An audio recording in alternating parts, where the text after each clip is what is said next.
we are analyzing a cartoon. So please would you have a look at the cartoon? This was sent in by Ihluke Himina. Right, once again, I'd really like to know where the problems are. You know, if you could just give me a sort of heads up on what I'm looking to help you with. So let's look at the questions. There's a describe question, which is fairly easy. You just have to use your own words. But what must I use my own words about? Body language. Is that the problem? What is the question word? Here we've got 4 words and we've got to describe her state of mind. Suggest. So this is one of those implication questions. It's not in the text. It's something we have to guess from the clues in the text. So the clues are there, but then we've got to draw our own conclusion for this kind of question. Is that one of the problems? Then we've got one of these questions which says contrast. So you have to look at frame 5 and you have to look at frame 4 and you've got to explain the action, how they are different, and you've got to refer to the visual aspect only. So there's quite a lot going on in that question for 2 marks. And then we come to this discuss question, and this one is humor. And I know everybody finds humor difficult. I was doing an online lesson on Sunday, and one of the things the student said to me is, please, could you deal with humor? So I know it's tricky. But again, if you send it in, could you just say to me, you don't have to do questions 4.1 and 4.2. They're okay. Please, could you look at this question because this is the one I'm having trouble with. All right, so we go back to the cartoon. Notice they tell you who Jeremy is and his mother and so on. Right, so describe her body language. When you're asked to describe the body language, you cannot say her face looks confused and her arms make her seem confused. That's too vague. So for this kind of question, the body language question, you have to be specific. So what can we see? She's got one hand on her hip. She's got the other hand up to her head. She's turned her head to the side, suggests that she's turning her head backwards and forwards. And it therefore makes it seem as if she is confused. If you look at that hand to her head, maybe she's scratching her head. Now, can you do facial expression? I would suggest you don't do facial expression if you're specifically asked about body language. So I do the hands. Now, and the fact that, what was I doing here? Makes her seem confused. Okay, so I'm just describing it. If you do the facial expression, you might or you might not get marks. Right, what's he doing in frame 2?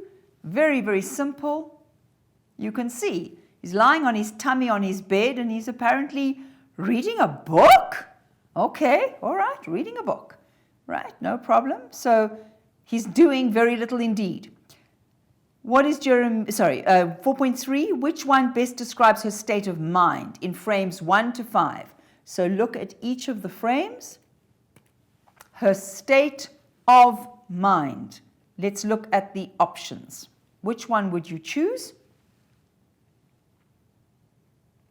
I think this one is fairly easy. It has to be forgetful. Decisive means making decisions quickly and firmly. Attentive is paying attention. Right? Careful is careful. So I think we'd easily go with forgetful. Now, silence. Why the silence? Now, this is an interesting question. All right, so have a look at what he's doing in each frame. Eating, reading a book, can't really see here. Here he's on his phone playing or he's getting messages or something.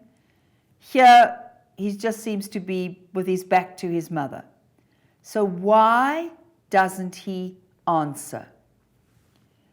You could argue that his mother appears to be forgetful all the time. So maybe he's just indifferent. You know, he doesn't care anymore. He's not going to answer her all the time because it happens every 2 seconds. So he is so used to his mother's forgetfulness that he doesn't respond. Perhaps in frame 4, I wondered here, she says thank you in frame 5. Does he point? So maybe when he can help his mother, he just has to point. He doesn't actually have to tell her, right? You could say that maybe he is concentrating on what he is doing, his own activities, his book or his phone. Nobody minds what you say. It is suggest. Notice we need 2 reasons, but you must locate your answer in the text. You can't say, I think that he's got a very bad headache, and if he speaks, it feels as if his head is going to explode, because there's nothing there in the text that suggests that. Right, so you need to find something that's in the text. Locate your answer in the text. Right, now we've got to do this one that's got a bit more work going. Action in frame 4, action in frame 5. Look at the visual and explain, and there's a second part, how the action is different. So look carefully at frames 4 and 5.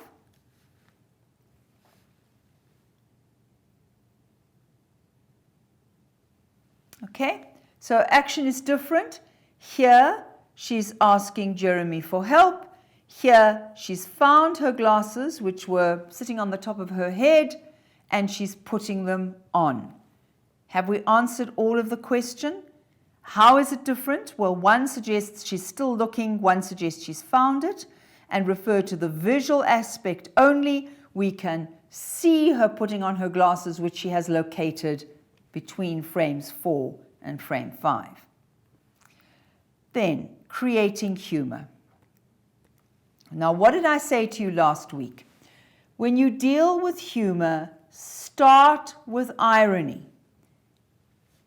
Remember, with irony, we say something like, we think this, or the person believes that, or the person says the following, or the person hopes the following, but something else is true. Okay, look at the cartoon as a whole. Where do we have to go? We have to go to the that she remembers.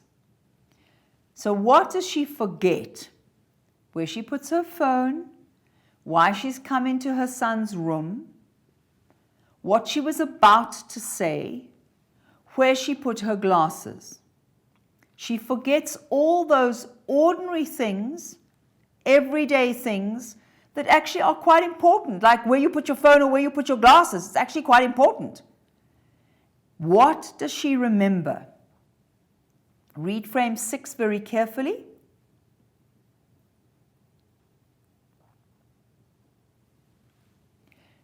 She remembers every detail about the money she loaned her son.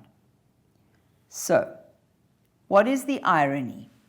She is an amazingly forgetful woman, but she remembers the debt her son owes her. The money she does not forget. what other irony can we see? Is that the son hopes that his mother will be as forgetful about the money that he owes her as she is about everything else. But it turns out that that is the one thing she remembers. So start with irony. What else could you say?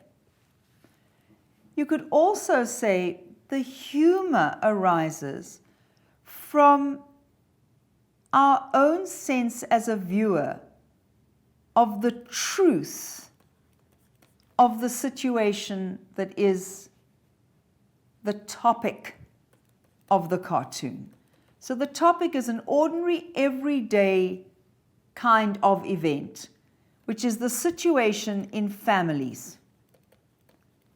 And the humor arises from our recognizing how similar this family is to our own family in relation to the things we remember and the things we forget. Above all, in relation to the power relationships within a family and the irritation. One of my students was saying to me that she's quite irritated with her parents, and another student about a week ago said, "Could you talk to my mother about that, please?" So the irritation that children have with their parents, and that makes us laugh, because although we might not have exactly the same experience, we have very similar experiences, and so we recognize ourselves in the cartoon. Once again, I hope that I've kind of dealt with it. So the tricky questions really were 4.5 and 4.6, and it's how do you handle humor, especially if you say, well, I don't find it funny. You need to understand why other people might find it funny.